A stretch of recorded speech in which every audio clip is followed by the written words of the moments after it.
Okay, thank you, and welcome to our regular July 17th Board of Education, Marysville Exempted Village School Board. If you would, we'll take a roll call here. Mr. Ferguson is absent. Mr. Keller? Here. Ms. Savage? Here. Mr. Smith? Here. Mr. Keck? Here. And at this point, if you would follow Mr. Smith in a Pledge of Allegiance, as I will not be standing. I pledge Allegiance to the flag of the United States of America and to the republic for which it stands, one nation, under God, indivisible, with liberty and justice for all. And then I need a adoption of the agenda. So moved. Is there a second? Second. Been properly moved and seconded. Is there any discussion? Seeing none, we'll take a vote. Mr. Smith? Yes. Ms. Savage? Yes. Mr. Keller? Yes. Mr. Keck? Yes. And that takes us to public participation. Do we have any public participation? Yes, we do. Thank you. Snuck up on you. Yeah, it was fast, wasn't it?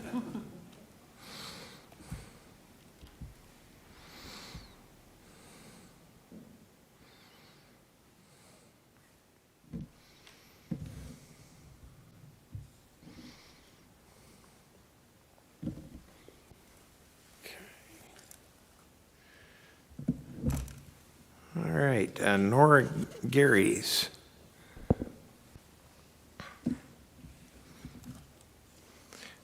Please state your name, address, and keep it to 3 minutes if you would. Thanks. Push the button. Oh, yeah, and push the button.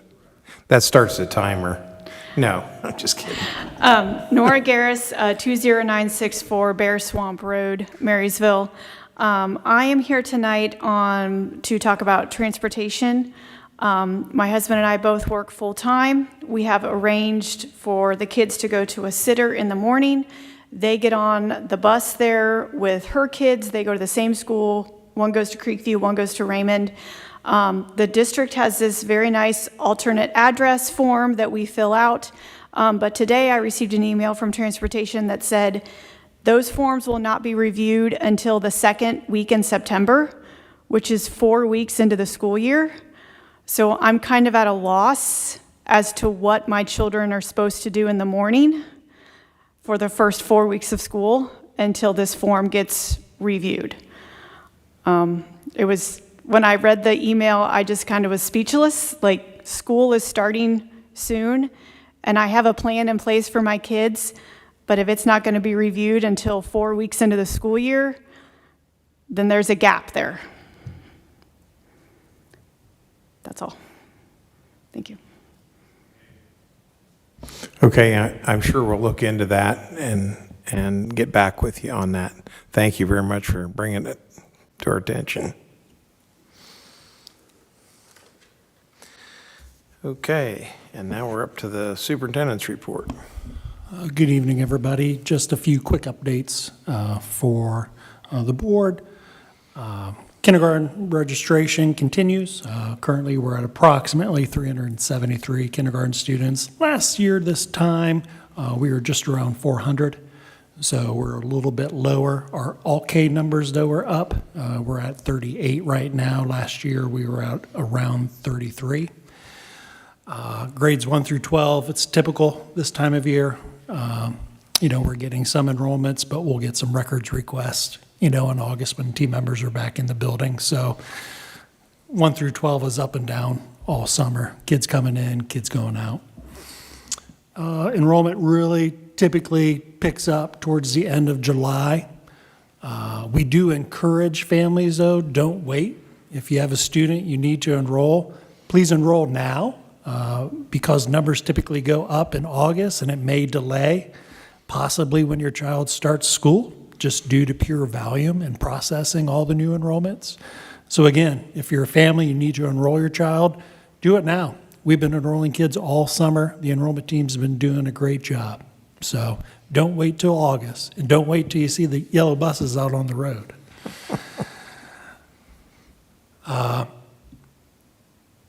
Human Resources, I wanted to give a board just a quick update with hiring. As you know, due to the levy uncertainties in May, we needed to wait to see if we could replace positions, et cetera. And the team jumped right on it due to retirements, resignations, et cetera, refilling those spots. We do have some openings yet, though, that we're working on.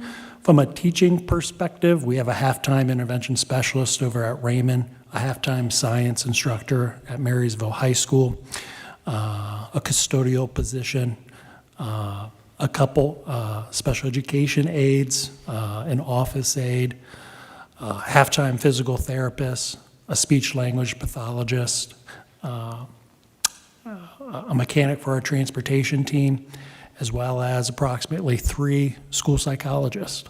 So we got some work ahead of us, but HR department's doing a great job. Building team members, department heads, continue to beat the bushes, trying to find the best people to take these positions. Because beyond school safety, the most important thing we do is hire the right people. If you get the right people in the right seats, it makes all the world for kids. We're still actively recruiting bus drivers as well, and also have several in training this summer. So Mr. Amos is doing a great job with his team in that front. Speaking of transportation, you may have saw last night, we put out a email just to try a new approach going into the school year, so we don't have a repeat of last year. So an email went out last night to all of our families, just as a heads up that you'll be receiving transportation information today. If you are routed, you will get those emails today. And actually, a phone call is going to go out tonight at around 6:30 just to remind families, hey, take a look at that email on Wednesday. It's there, because we'd rather know sooner than later if you didn't get the transportation email today. So Mr. Amos and his team have time to make those corrections, take care of the families. So it's a typical start to the school year. So those communications have been going out. And that's it. Okay, thank you. And treasurer's report, Mr. Johnson.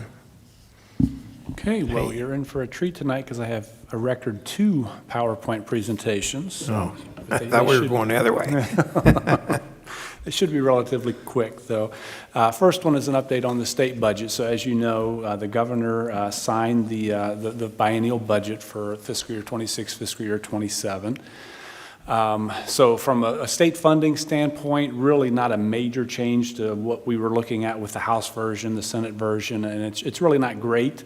Obviously could be worse. So for fiscal year 26, projected increase of $196,000. For fiscal year 27, that number would be reduced by about $117,000. As a reminder, the forecast assumes an annual increase of about $240,000. Those simulated numbers are based on current enrollment, so there's a chance if enrollment went up that we might hit that number, that 240 for fiscal 26. Probably a little less likely that we'll hit that additional 240 in 27, but you never know with what enrollment might do. It's of note that the Fair School Funding Plan is still in place and would be fully implemented by fiscal year 27. But as you can tell, what's really important is those cost inputs. And without updating the cost inputs, it really doesn't really help us much that it's fully implemented if you're using old cost inputs. So they're not updating those cost inputs. The governor vetoed quite a few items in what the House and Senate committee approved. So of most important from a funding standpoint, the governor vetoed the county budget commission, giving that budget commission the authority to reduce millage for schools. Also vetoed the provision that would have included the emergency levies in the calculation of the 20 mil floor. Governor also vetoed the elimination of the option to do emergency and replacement levy options, so those are still in place. And then also that 40% carryover provision, Governor vetoed that as well. So we were very happy with the provisions that he vetoed. Some of the items still in place that are somewhat changes, so that 5-year forecast will become a 4-year forecast. And the timeline will change as well. So for this coming school year, October 15th will be the deadline to approve the 4-year forecast. And then what would normally be the May update, that'll be due February 28th. And then thereafter, we'll be on an August and February schedule. I'm not sure that that's a major item for me, other than an August forecast. That doesn't give you a lot of time.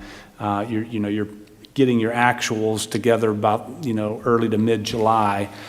So the later the better in terms of creating an accurate forecast, but other than that, it's not really going to be a big deal. And then also the 15% cap on administrative expenditures is in place, meaning a school district can't spend more than 15% of its expenditures on administrative expenses. We're well below that at around 10%, although we don't know exactly how they're going to calculate that, so kind of more to come on that, I'm sure, but we should be fine.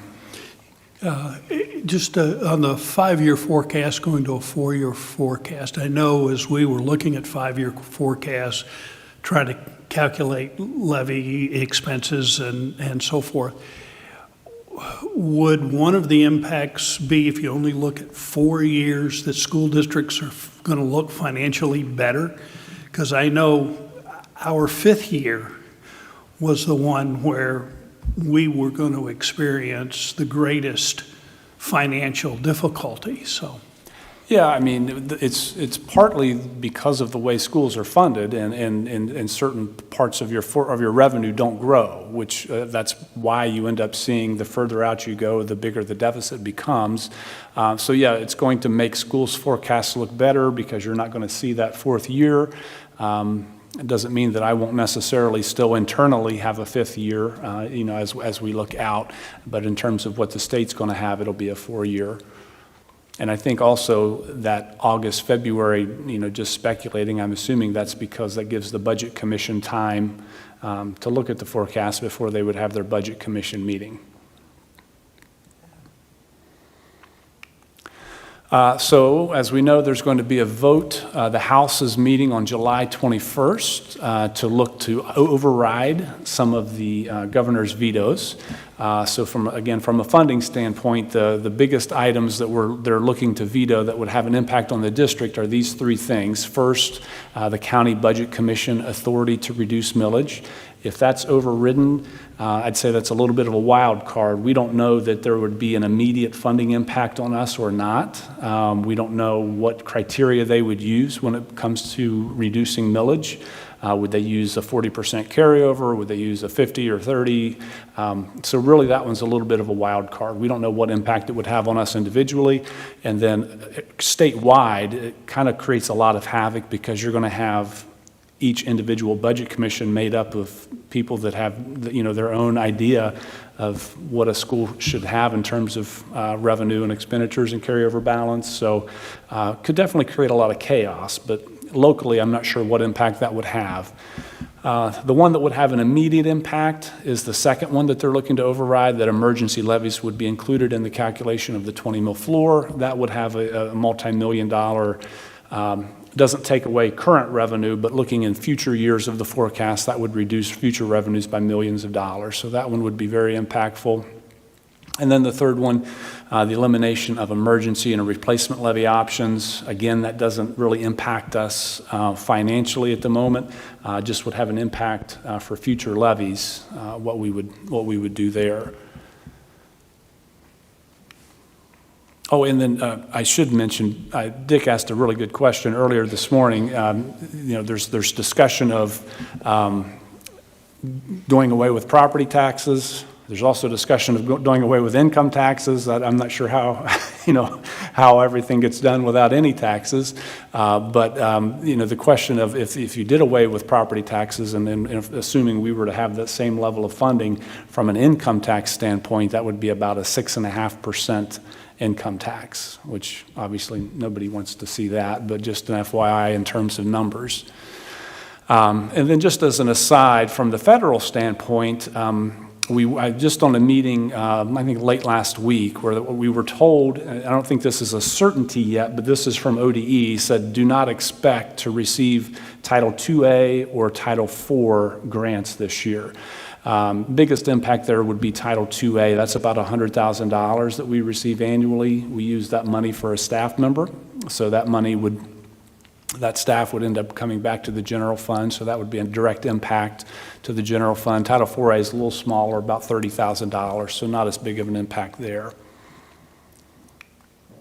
That's it for the state budget. So those are special needs?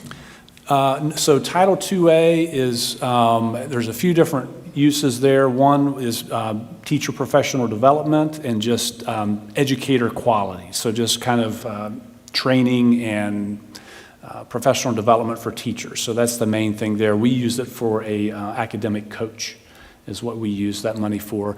Title IVA is more of a hodgepodge. There's some safety components. There's educational components. You've got a lot more leeway what you can use that for. Okay.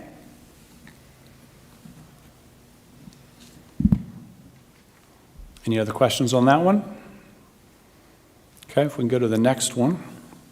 The next one is an update on our permanent improvement forecast. So as you know, we have the HPM facilities plan. So I updated the forecast based on that. I would say to an extent, it's not exactly black and white where I can just take what they did and just plop it into our forecast. It really doesn't work quite like that, but I met with our maintenance director and kind of looked at those numbers, looked at their recommendations, looked at our forecast, and kind of married those two things together. So I think what we came up with is a good working plan that incorporates what they were recommending as those 5-year urgent items. First thing to hit is our actual. So since fiscal year 25 is complete, we've got our actual numbers, and that's going to be hard for me to read, so probably everybody else too. So total revenue for fiscal 25 was about $8.3 million. Real estate tax was the biggest portion, a little over $4 million. Pub tax, $800,000, I think. Oh, there we go. That's easier. Homestead and rollback, $250,000. Other revenue, $75,000. That is stadium donations. That are those pledges that are still coming in. And then the TIF, a little over $3 million. The TIF is larger this year, and that's going to drop next year, and that was because of that 40% carryover provision that we thought was going to go through. So I put more into the PI fund this year, knowing that next year I could put more into the general fund and less into the PI. So on the expenditure side, we spent $4.7 million for fiscal 25. I won't go over all of those categories, but it's broken out there. Happy to send this to anybody that wants to look in more detail. And then my next slide, I'm going to hit some of the higher items. But technology is always a big one with our one-to-one computer program for students. Mechanicals is always one of the biggest when you're doing a chiller or some of the boilers in the buildings. That is a very expensive item for replacement.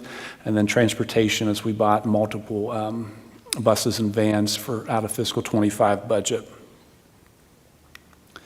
So as I mentioned, some of the big projects, the roof at the ECHS, we replaced a chiller at Creekview, a BMS sprinkler system, just some various items there. The metal wall panels near the top of the roof, near the top of the wall below the roof at BMS were replaced. They were leaking water through there. Edgewood Foundation was repaired, dugouts at BMS, and multiple gym floor repairs. On the transportation side, 2 buses and 4 vans were purchased. Our curriculum replacement cycle was language arts. And then again, I mentioned the technology, the Chromebook replacements. For the fiscal year 26 projects, the Creekview fire alarm system is going to be replaced. That is an old, outdated system that they can no longer get parts to repair. MHS windows, the Early College High School Foundation, all 3 of those are actually directly on the urgent list from HPM. So those have actually already either happened or in process to happen. Didn't we do early college high school foundation or not? Like Yes, this year? that's done. So that's done. That's done. Okay. Yep. It was just done out of the I fiscal. didn't know if there was more No, to no, come. the fiscal 20, the budget years kind of get a little funky because of the summer and crossing over fiscal years, so it was done out of the fiscal 26 budget, even though it was started in the summertime. Some HVAC work at ECHS, the propane fuel island that we've been talking about the last couple months, with the curriculum for fiscal 26 was math replacement, and then again, technology.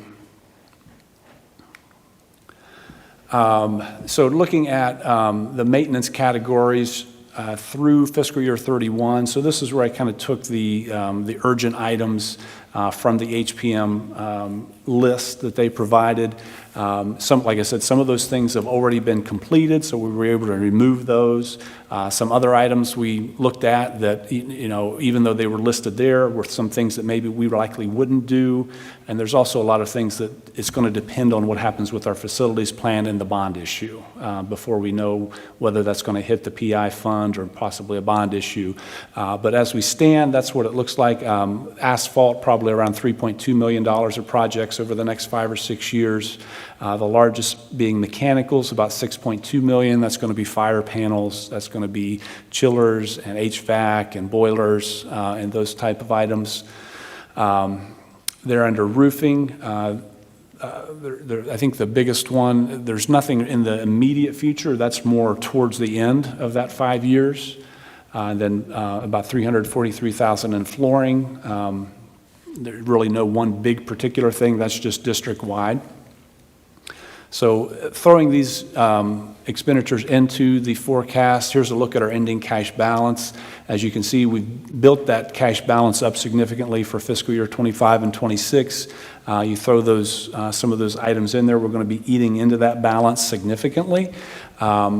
I really just spread it out evenly over 5 years. It's not really going to happen that way, so it's really going to depend on timing and when we can get those projects done, whether they're more front-loaded or more towards the end. But this just gives us an idea of what we can expect. And really the good news is we are able to do those urgent items within our existing forecast. But again, the caveat being that facilities plan and the bond issue is going to have a big impact on what the forecast looks like long term. And then also, as I mentioned, the bond fund, just a quick update on that. We're currently collecting at 5.3 mils in the bond fund. Fiscal 25 revenue was 8.1 million. Expenditures were 7.8 million. We've got 4 more years of bond payments to make. So there's the list of what those debt payments are. So at that December 29 payment, we would be completely paid off, which is why we're looking at potential for the no new millage bond issue. That's it. Okay, thank you. Any other questions? Yeah, I just, more of a comment, Todd, I really appreciate you taking that recommendation and looking at it, and because I remember that if their study said that if we did nothing, we didn't build anything, didn't change anything, we had $17 million worth of maintenance over a period of time, and addressing those things which are critical. Everybody knows prices tend to go up, and so the sooner we're able to get some of those large items taken care of, the most critical items, I think that's smart. We get it done at a lower price today than what it would be in 5 to 10 years from now on that. And I appreciate also what you've done in terms of laying out where our imbalance is, that all of these projects will be able to be taken care of. And because I know as a teacher and now as a board member, when visitors come in and look at our buildings, that's a strong point of pride for our district. Our school buildings are in great shape. The high school, for example, has been added on to 3 or 4 times, and as people walk through, they can't tell, what's the oldest part of the building and what's the newest part of the building, because everything looks the same. And I think that's a credit to our maintenance people, but I think it's also a credit to our treasurer's office for making sure that we're on good, solid ground in terms of funding, and we're able to take care of things when they need to be taken care of. So, Thank you. Thank you very much. Okay, student achievement. Oh, can you hold on? I'm sorry. One more question. So, Sorry. I'm sorry, can you send the PI presentation to everybody? Yes. Okay, because I can't read that green at all. That's Sorry, I didn't realize it was terrible. going to come that small. So total TIF revenue that's coming into the PI budget is how much? I would have read it off the slide, but Say I that, couldn't. the TIF revenue coming into the PI budget, this year, for fiscal 25, the number was a little over $3 million. But in future years, that number is going to decrease, so it was higher this year in fiscal 25 because of basically the switch with that 40% cap coming into play. And so why is it going to change? Because it will basically be paying back the general fund in fiscal 26. Okay. Whereas the majority of the money went into the PI fund in 25, we'll be able to put the majority in it in the general fund for next year. Really because the state budget was looking at potentially creating that 40% carryover cap, which was really just kind of a just creating a number, and if you exceed that, then you got too much money. Well, it doesn't take into account that now, we've got the preschool coming into play, and all those things are going to be eating in that cash balance even quicker than expected. So we really need to avoid that 40% number. Okay.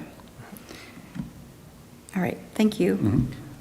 Todd, I would assume that money you're talking about did not include the money with the agreement with the city coming Correct. in? That doesn't exist yet. Right. That'll come into play in 2026. Okay. Oh, one more question regarding the reading curriculum. So what did we purchase?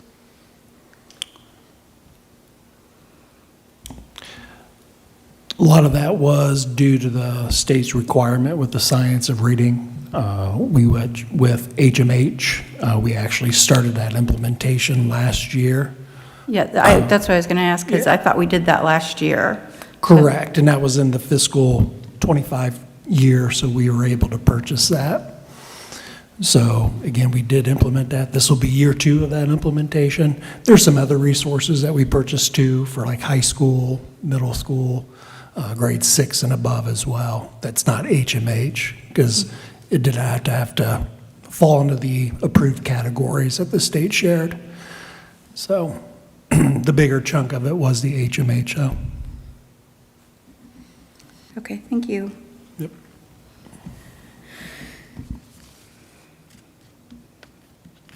You good? Student achievement. Student achievement, Matt. Thank you. OSBA had a June newsletter I included in the student achievement document that I have for you all. There was nothing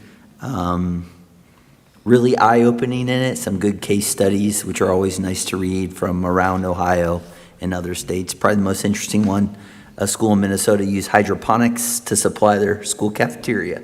Oh, that was cool. That's neat. Okay, and were you going to give a legislative report tonight? Actually, Todd Or covered a Todd? lot of my stuff, but I just wanted to reiterate that on July 21st, the legislature is reconvening to override the things, several of the things related to schools that the governor vetoed. So I know that one of them is the 20 mil floor calculation, and the levy that we just passed was an emergency levy, so that would go, we are currently at the 20 mil floor, correct? So if they change that, then that levy we just passed takes us above the 20 mil floor, and we do not collect the inside millage that is currently in our forecast. That's two different components. So the inside millage was a different bill that would potentially take away the inside millage. So that piece wouldn't be affected by the 20 mil floor legislation. What would be impacted is the growth that would be in the forecast. So being on the 20 mil floor, when property values go up, your revenue goes up. But if the emergency levy is then included in the calculation of the 20 mil floor, when property values go up, that levy millage would be reduced, so that's kind of like that House Bill 920 effect would now be back in play. So our revenues would really flatten out, whereas the current forecast takes into account us being on the 20 mil floor and shows growth.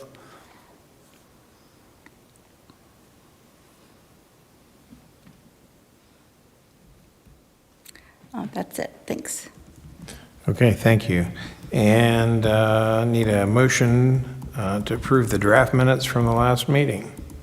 I'll motion. Is there a second? Second. Properly moved and seconded that we approve the draft minutes from the last meeting. Any discussion? Seeing none, we'll take a vote. Mr. Keller? Yes. Mr. Smith? Yes. Ms. Savage? Yes. Mr. Keck? Yes. And then we're to the Board of Education items. Let's see here, the school calendar. Do we have any? We just need to approve that at this point in time. We've been through that, correct? Right, last month we did the required hearing. Right. And then this month is the actual action by the board to adopt. So I need a motion to adopt the next year's calendar, this year's calendar at this So point. moved. Is there a Second. Been properly moved and seconded. Any discussion? I would just mention that this is put together as a collaborative effort, lots of different input and a lot of different considerations. So it follows basically the same traditional calendars that we have had in the past. So. Any other discussion? Seeing none, we'll take a vote. Mr. Smith? Yes. Ms. Savage? Yes. Mr. Keller? Yes. Mr. Keck? Yes. And now we're up to the first read policies, and I assume that all of our board members have read those. Any problems with those? There's the Marysville School that you said was going to come through, so I'm sure that's the Transportation Department calling right now. It must be 6:30. Sorry about that. That was good. With the first read policies, a lot of it just deals with state law changes with attendance, as well as a district's requirement to report to the Bureau of Motor Vehicles if the loss of driving privileges. Districts can no longer do that. So just a first read, just mainly just state law updates. Okay.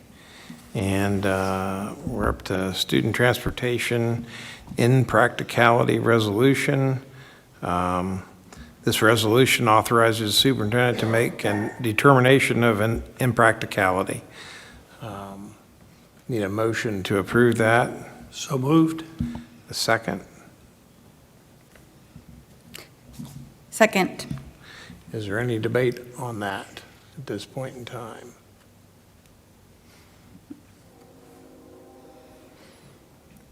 Okay. All those in favor? Mr. Smith? Yes. Yes. Yes. Yes.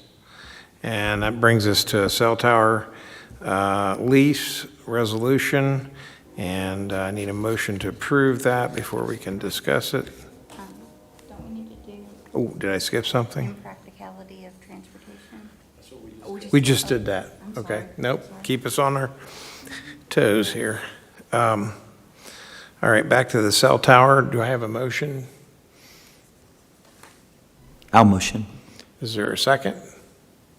Second.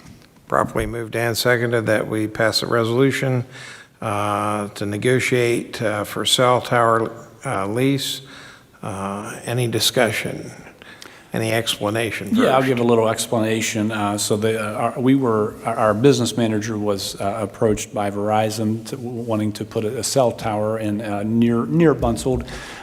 This resolution isn't approving a cell tower. It's really just giving Mr. Walker the authority to kind of move forward with some negotiations, at which point, if those came through, then we would be bringing an agreement back to the board for approval.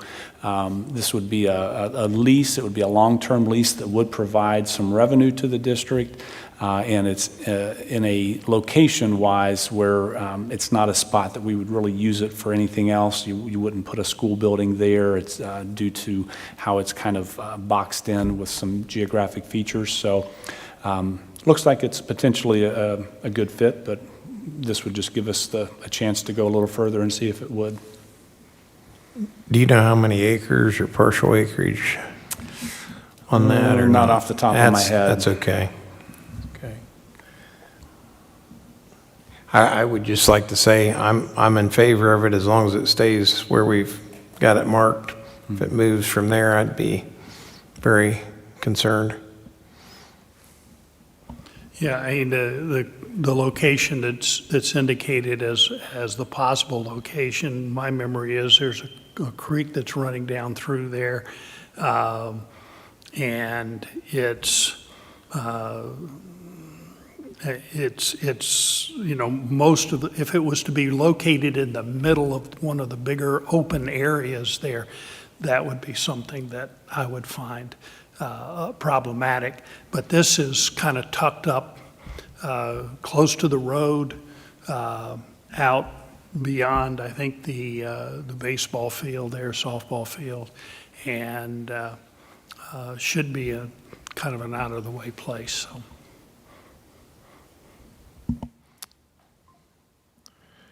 Okay. Is there any other discussion? Matt? Nothing. We'll take a vote. Yes. Yes. Yes?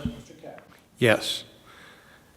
And that takes us to the appointment of legislative representation. I would like to see a motion to appoint Nan Savage as our, if she'll have it, as our legislative person. I move that Nan Savage be appointed our legislative liaison. Is there a second? Well, I guess I'll second it then. It's seconded. Any discussion? So I just want to confirm that this is just a fill-in, because I'll be taking the position from now until December. And in January, new committee assignments will be done with the new board members. Okay.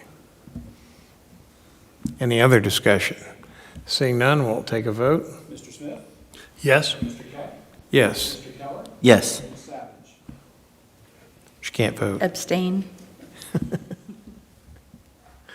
Railroaded. All right. Now we need a motion for the acceptance of the master facilities plan, or recommended, we are recommending to accept the master facilities plan with this motion. So moved? Is there a second? I'll second. Okay. It's been probably moved and seconded. Is there any discussion on the facilities plan? We've faced a number of financial challenges, and we will face financial challenges in the future. But one of the realities is that our school district, our community, is going to gain additional people, and some of them are going to be young and need an education. And so regardless of what issues may be discussed in the community and what direction to go, I think it's very appropriate for this board to have a plan on how to move forward to meet the future building needs and facilities needs of this district. This particular company impressed me when they made their initial pitch to do this project, because they began the project from an academic standpoint.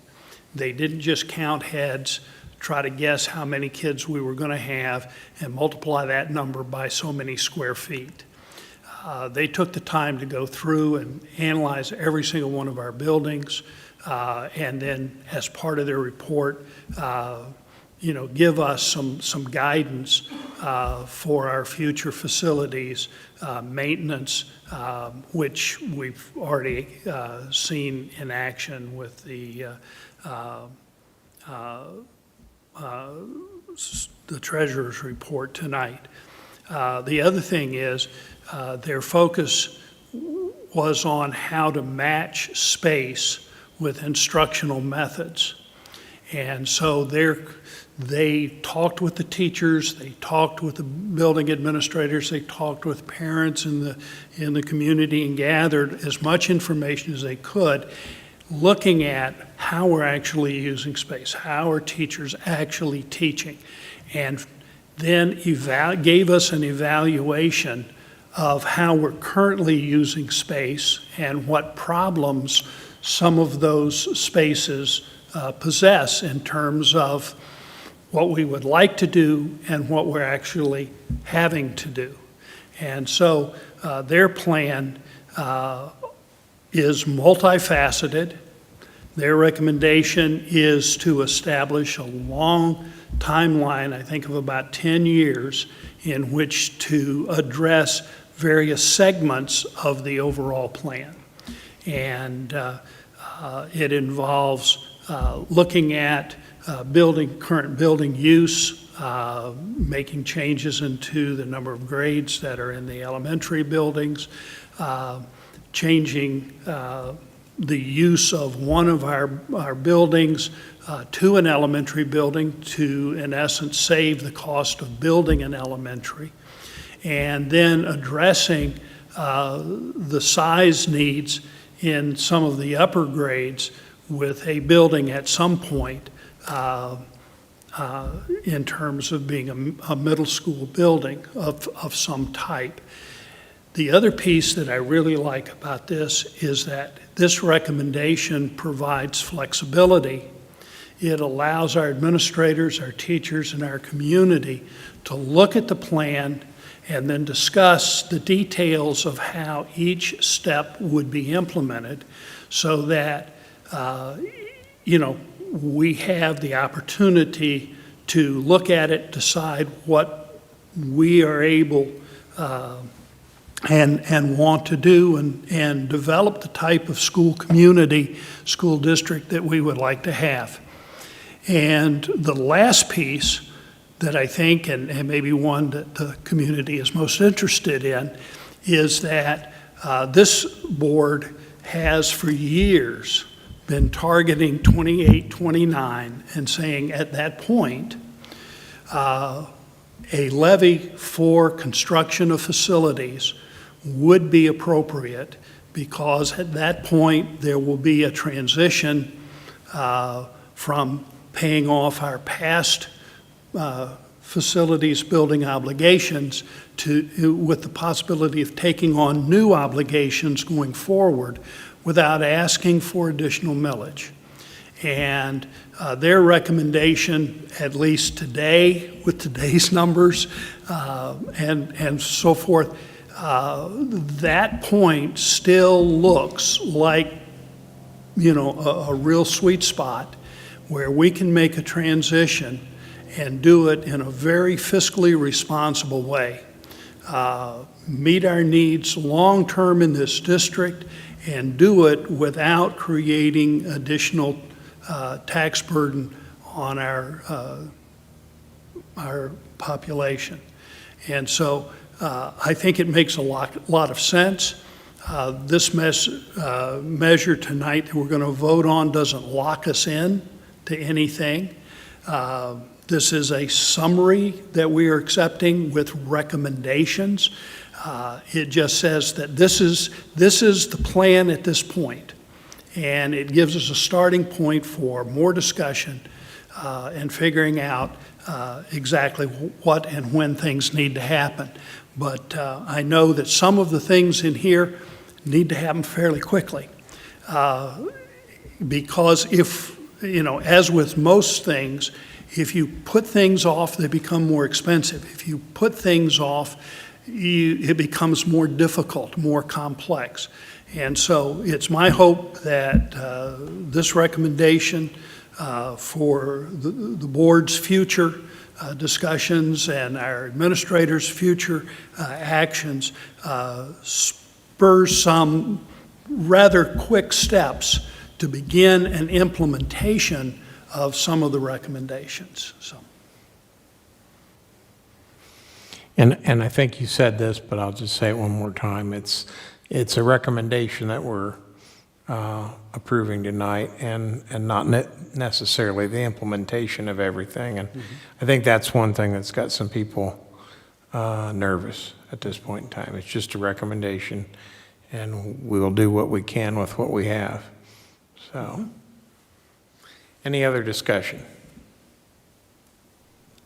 I personally believe that the plan summary utilizes our strengths for facilities. I also think the structure educationally of the grade bands changing can be a benefit to the district. And I also think it's conservative, like Dick mentioned, that, we are going to, I don't want to say spend the least amount of money possible, but we need to keep that in mind with our community. And so I think it's moving us the right direction as we experience growth and the needs in our community for our students. I'd like to say a thank you to the Community Task Force. It was probably one of the most active task force that has operated in the district. They provided a lot of very critical feedback, and I think that task force will probably roll into the future as we continue to solidify a little bit more what decisions and directions the district is going. So thank you to everyone who participated in that. Any further discussion? All those in favor? Yes. Yes. Yes. Yes. And let's see here.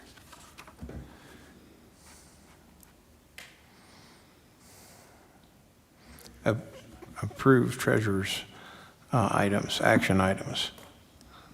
Need a motion for that So moved? in a second. Second. And now maybe the treasurer will explain what those are. Not much on there. It's just our normal monthly financials. The only difference is that's June financials, so that's the end of fiscal year '25. So now you have actual numbers. Cash flow came in extremely close to original projections. Our revenues were 0.19% within original projection, and expenditures were 0.25% within original projections. So very close. No appropriation changes or anything like that, so just your normal financials. Any other discussion? Other than I'd like to say that's a pretty good job there. Pretty good mathing, Todd. Pretty good Yeah. mathing. Okay, all those in favor? Yes. Yes. Yes. Yes. And then I need a recommendation to approve all superintendent action items. So moved. Second? Been properly moved and seconded. Before we go to discussion, any explanation? Yeah, there's some annual items that you typically see this time of year, annual bus stops, overnight trip for boys golf on there. The student athletic handbook is on tonight's consent agenda. Some newer things, there is going to be a 25-cent increase for breakfast, just due to the cost of food, the number of students who actually purchase breakfast compared to the operating cost as well. So that will be going from $2 to $2.25. HR items, it's a big, long list of HR items that you see. Like I said previously, our team members have been busy hiring great people to join our team to support our students. So various team members joining, supplemental contracts for athletics, volunteer coaches, classified substitutes, SAC team members. I'd also like to point out specifically, you will see our new Edgewood Elementary principal, Pamela Berkey, is on the agenda, as well as our new Raymond Elementary principal, who's actually in the audience here this evening, Jessica Parthmore. We'd like to welcome her back to the school district. All right, any other discussion? We'll take a vote. Mr. Smith? Yes. Ms. Savage? Yes. Mr. Keller? Yes. Mr. Keck? Yes. And at this point, we're down to comments and questions from board members. I would just like to say, I hadn't gotten to work with Jonathan for a long time, even though I was employed under him, and I really appreciate working with you. So thank you for the work that you have done the last 2 months. I'm sure it's been fun, all of it. And I'd also like to thank Todd for keeping us abreast of the finances, because it's nice to have accurate forecasts and know where we're at. Can't make decisions if we don't know where we're at. So that's the end of my comments for tonight. Nan? Just a couple things. Marysville Schools sent out an email to everyone talking about back-to-school forms available in Power School.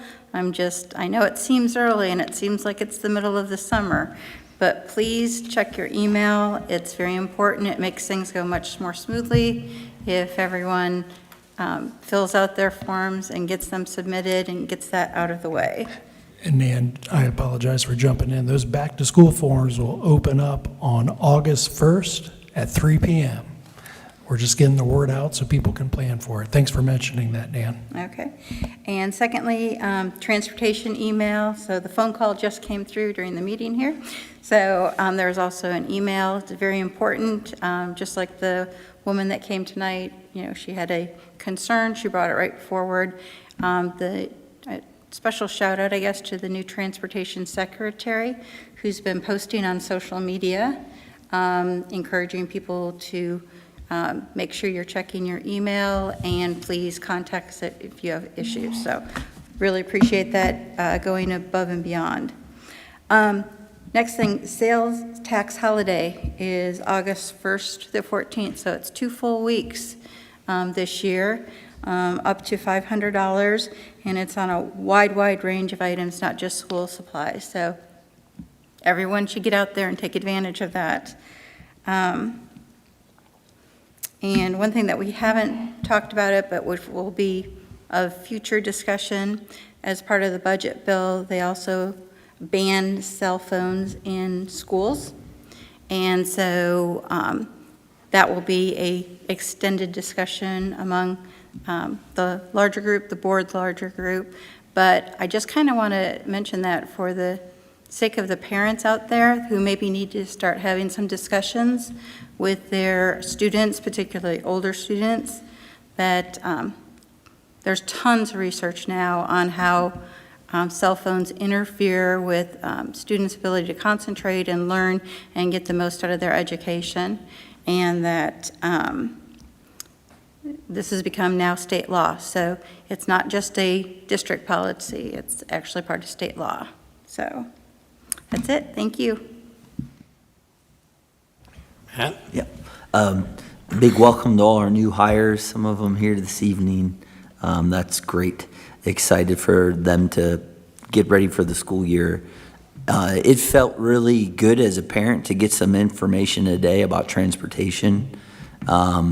Like our guest said this evening, thank you for speaking up. Like, I still think there's some questions about it. I think my biggest question is, are there folks around able to problem solve now? I guess it's be for you, Jonathan, to make sure that they're, I'm not as dependent on transportation as a lot of families are, but are there people around where they can start contacting folks in transportation and get some answers? Yeah. Mr. Amos and his team are working this summer, like usual, part of the proactive plan was to get that conversation started early. So they were already addressing issues this morning when I checked in with them, just based off of the emails that went out today. So they had I checked in with them at 9:30, and they already had 20 emails, and they corrected 15 of the 20 already. That's good news. You know, as a parent, I just scratched my head when I was looking at some of the information that was shared with me. Like, 2 minutes after my high schooler's picked up, my middle schooler gets on a bus. Like, just things like that didn't make sense to me, that I hope people are always looking at, revisiting to improve the situation for our families, our customers. Mr. Smith. I want to thank Todd for great financial reporting this year. It's pretty incredible to sit down at the beginning of a year and say, I don't know exactly what all the changes are going to be between now and the end of the year, but I think this is what we're going to spend and this is what we're going to take in. And you nailed it about as close as you can. So your financial reporting, as I look at it, was a bullseye. So thank you very much for that. And I told Jonathan before the meeting tonight that I really appreciated all the work that he had done yeoman service to our school district. And yeoman is a term that doesn't get used a lot, but in medieval times, the yeoman was a rank of nobility. It was one of the lowest ranks of nobility, but the yeomen were the people that got the work done. They were producing the food, and they were working, as blacksmiths and others that were making everything else work.